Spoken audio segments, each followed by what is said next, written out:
Hello guys, Matt from ZimdogTuning here again. Welcome to the next installment of the second video on the channel. Yes, after such a good reception and some positive and constructive feedback from the first video,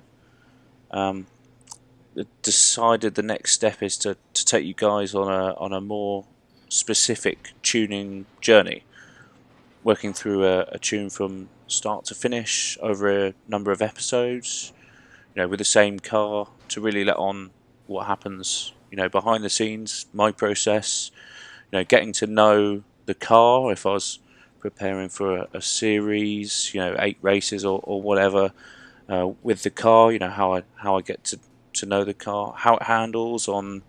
We'll probably just do one specific track and guide you through the process that I undertake to get the tune ready for a competition. For building this tune with you guys, I wanted to choose a car that was rear-wheel drive. I did toy with the idea of a front-wheel drive car, but I think most people are into their rear-wheel drives, whether it be drifting or the higher class cars tend to be rear-wheel drive. So I thought I'd pick a rear-wheel drive car. Powerful enough that it's easily capable of spinning, but controllable and tunable enough that the adjustments we make actually affect the car both through the feel on the road, through the controller or wheel, and visually you will actually be able to see we raise the front anti-roll bar, something changes, for example. Something that will react to the changes we make. I narrowed it down to a few, but what I've ended up choosing is this Aston Martin Vulcan hypercar from 2016, designed by a guy called Mark Reichman. It's sort of entered production in 2015, and Aston Martin actually made about, I think it was 24 of them, and they're well over $2 million each. A snippet for the average Forza player. I guess if you were lucky enough to buy one, you actually got flown out to the Abu Dhabi F1 circuit to learn how to drive, and you didn't just get let loose in the Vulcan straight away. They slowly built you up from only a V12 Vantage S road car through their sort of Vantage GT4 race class car and up into the lowest power setting in the Vulcan, a mere sort of 550 brake or so, and it's got sort of 3 of those modes. Stock car, we're sort of looking at a 1.3 ton, just a smidge under the weight of a base 2-wheel drive VW Golf, obviously not a massive car. 7-litre naturally aspirated V12, obviously something Aston Martin are famous for is their V12 howl, and this one's no different, as you'll hear in a little bit on the track. That engine stock, it's pumping out about 820 horsepower at 7,750 RPM and over 800 newton meters of torque at about 1,000 revs less.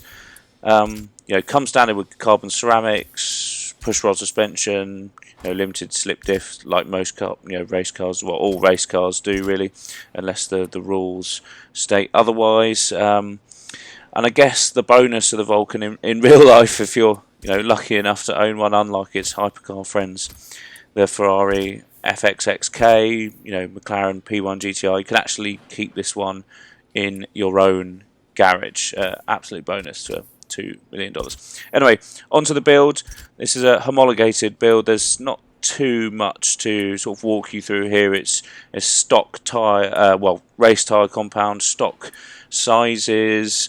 You really can't play much as it's close to the top of the homologation sort of hindrances, if you like, which is a good thing. I guess everyone will be running similar builds. We might toy with the idea of having bigger rims, quite like them, in the down the line in future episodes. But for the time being, we'll just go with the the standard size rims. As you can see on the left there, we want to keep the weight to 3,004 pounds. I think that's the minimum we're going to get to. Everything else pushes it just over into P. So I think we'll probably leave it there for the build. I don't think these are change it at all, really. Just makes it a little bit heavier, although like I said, we might toy with the idea.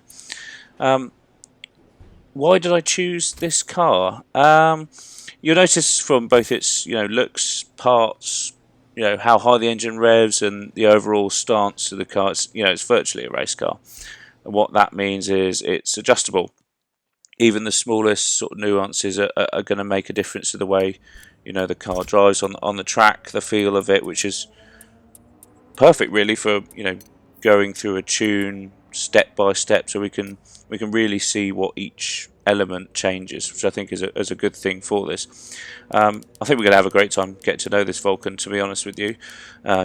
Learn its traits, how it reacts at certain situations, and work together to hopefully figure out a world-beating tune at the end of this sort of little project, if you like. We just saw there 1:55.840 was the time in Europe, the quickest Vulcan on there. I did actually check that fastest overall on the boards in a Vulcan is of 1:52.770. So we'll see how close we can get to that in this lap. This is the first time I've driven this car for well over a year, and never on this circuit. We're using traction control as sort of not necessary, but most people do in this class. So tuning is slightly different between traction and no traction. When you've got traction on, you want to be able to make use of the fact that you've got traction on, make use of the fact that it can stop you spinning, so you can actually rotate the back end of the car more than if you were without traction control. You want a straighter exit without traction, so you can get that power down, and you may even do things like soften the rear of the car to make it more pliable and sort of squat in the exit of the corners. This is feeling very understeery at the minute. It feels like it just doesn't want to turn at all. Our fourth gear needs extending when we do the gears. Remind me of that. Again, it just feels like an oversteer on sort of, well, I guess 3/4 of the way through the corner that was. Hopefully it should be quite good through here. High speed corner. Just wants to push wide again. Similar to the M8 that we drove earlier in the week, this just wants to push on almost every corner. Needs to go to second here, potentially. Again, no front end. Oh no. Oh, so sluggish around there. It was awful. Just doesn't want to bite the front end at all. We really need to change that. It's pretty quick in a straight line actually, this, isn't it? I reckon fifth gear could probably be a bit shorter when we come to do that. I've broke way too early here. Try not to take too much curb, although it is quicker. How the car's going to be sort of pliable over into the last corner. Oh, we've run wide again. It doesn't seem to want to bite when you would come off the brakes. Nothing really happens, so that's a bit of a shame, to be honest with you. Yeah, across the line. Do sort of another couple of corners. Again, it just feels so sluggish.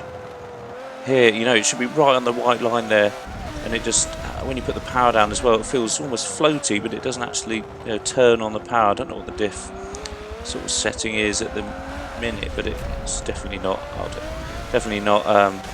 sort of where we need to be. Sort of in terms of this car, it needs to be flat through the corners. Needs to be really quite well composed. Anyway, did actually carry on for a few laps after this, and ended up with a 1:56.890. So quite a fair way off where we need to be at the minute. Anyway, we'll leave it there, I think, for this video. Like I said, the next instalment of Project Vulcan, we can start making changes to the tune, get into the nitty gritty of it, and really start to unlock the potential of this car. I've been Matt from ZimdogTuning. Thanks for watching. I hope you enjoyed the video. Please give it a like. Subscribe to my channel, and give any feedback you wish to. Welcome. And obviously look out for the next instalments from ZimdogTuning and the next episode on Project Vulcan. Cheers, guys.